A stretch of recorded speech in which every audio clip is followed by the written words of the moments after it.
আসসালামু আলাইকুম সবাইকে, কেমন আছেন সবাই? চলে এসেছি নতুন একটা ডেইলি ভ্লগ নিয়ে।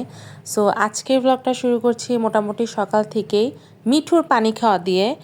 আমরা কিন্তু ওকে সুন্দর একটা বাটিতে পানি দিই, কিন্তু ওর বাটির পানি কেন জানি খায় না।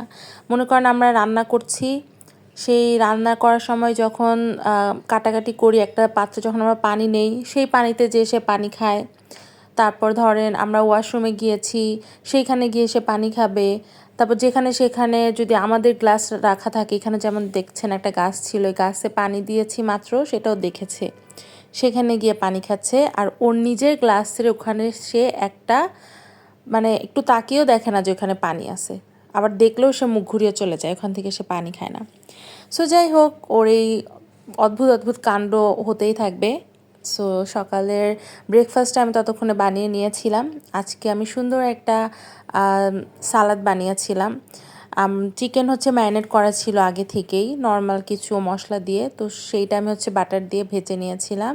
অ্যান্ড টক দই দিয়েছিলাম, আর 2 রকমের হচ্ছে সালাদ নিয়েছিলাম, কিউকাম্বার আর ক্যারটস। এটা নিয়ে সুন্দরভাবে একটু পরিবেশন করে নিয়েছিলাম, যাতে দেখতে একটু সুন্দর লাগে। আর একটু টেস্টের জন্য উপর দিয়ে একটু গোলমরিচের গুঁড়া ছিটিয়ে দিয়েছিলাম। সো ব্রেকফাস্ট করার পরে আমি আর কিছু করি নাই সারাদিন। সো সন্ধ্যাবেলা মনে হলো একটু বাসার সবার জন্য মোমো বানানো যায়। সো চিকেনের ব্রেস্ট পিস নিয়েছিলাম, সেটাকে নিজেই হচ্ছে কিমা করেছি। দেন যা যা লাগে সবজি হিসেবে শুধু গাজর দিয়েছি, সব কিছু একসাথে মিক্স করে নিয়েছিলাম। এখানে যে পেঁয়াজ, মরিচ, একটু ধনেপাতা আর মরিচ একসাথে ব্লেন্ড করে দিয়েছিলাম। বেসিক যে মশলাগুলো লাগে সেগুলোই দিয়েই হচ্ছে মোমোটা বানাচ্ছিলাম, এক্সেস কিছুই না। দেন মিক্সচারটা বানানো হয়ে গেলে আমি হচ্ছে এখানে মোমোর ডোটা বানাচ্ছিলাম। ময়দা নিয়েছি, ময়দার মধ্যে আমি পরিমাণ মতো লবণ আর সয়াবিন তেল দিয়েছিলাম, দিয়ে সুন্দর করে একটু মাখিয়ে নিয়ে একটা মোটামুটি একটা ডো বানিয়ে নিয়েছি। সো এই ডোটা একটু শক্তই হয়, মানে এত নরম হয় না। সো এটাকে বানিয়ে নিয়েছি তাড়াতাড়ি করে, একদম দেখতেই পাচ্ছে। অ্যান্ড আমি যে কয়টা মোমো বানাবো সেই কয়টা আমি গোল গোল করে এখানে নিয়েছি। আর এইদিকে হচ্ছে মোমো বানানোটা দেখাতে পাইনি, কারণ 2 হাত দিয়ে হচ্ছে বানাচ্ছিলাম, সো ফোন দিয়ে আর দেখানো হয় নাই। এভাবে করে আমি যেভাবে ডিজাইন করতে পেরেছি কয়েকটা মোমো বানিয়ে নিয়েছি। দেন মোমোটা আমি একটা ফ্রাই প্যানে করছিলাম। এই ট্রিক্সটা আমি হচ্ছে সোশ্যাল মিডিয়া থেকে শিখেছি। ফ্রাই প্যানের মধ্যে মোমোগুলো দিয়ে সামান্য অল্প একটু পানি দিয়ে দেন ঢাকনা দিয়ে দিলেই সুন্দরভাবে হয়ে যায় 10 মিনিটেই। সো এদিকে আমার মোমোটা রেডি, আর আমি হচ্ছে এই মোমোটা আমি আমার ভাগ্নিকে দিয়ে আগে হচ্ছে ট্রাই করেছিলাম। ও তো খেয়ে বললো অনেক ভালো হয়েছে, অ্যান্ড সবাই মোটামুটি বলেছে ভালো হয়েছে।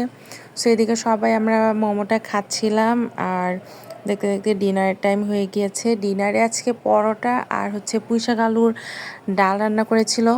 এই সবজিটা আমার অনেক পছন্দের, তো সেটা দিয়ে হচ্ছে ডিনার করে নিচ্ছিলাম। সকালে আমার খাওয়ার কথাটা মনে করেন, আমি কি সুন্দর ডায়েট মেনটেন করে খাচ্ছিলাম, আর রাত আসতে আসতে আমি হচ্ছে রসগোল্লাতে চলে গিয়েছি। সো এইভাবে হচ্ছে আমার ডিনারটা, মানে আমার সারাদিন হয় ব্রেকফাস্ট থেকে ডিনার। আমি একদিনও ঠিকভাবে মেনটেন করতে পারি না, যার কারণে আমার ডায়েটটা হচ্ছে রেগুলার একদমই কন্টিনিউ হয় না। সো এই ছিল আজকের ভিডিওটা, আশা করছি ভালো লাগবে। একটা রেসিপি শেয়ার করলাম, আশা করছি আপনাদের কাজে লাগবে। সো আজকের ভিডিওটা এই পর্যন্তই। ভালো লাগলে অবশ্যই লাইক দিবেন। আর এদিকে আমি হচ্ছে রসগোল্লা খেতে খেতে ভিডিওটা শেষ করছি, কিন্তু কিছুক্ষণ পরে দেখি যে মিঠু খুব বিরহ হয়ে বসে আছে, আর হচ্ছে ঘুমানোর প্ল্যান করছে, যেহেতু রাত হয়ে গিয়েছে। 11টার মধ্যেও ঘুমায় যায়, কেমনে কেমনে জানি বুঝে 11টা বাজে। সো যাই হোক, ভালো থাকবেন সবাই, আল্লাহ হাফেজ।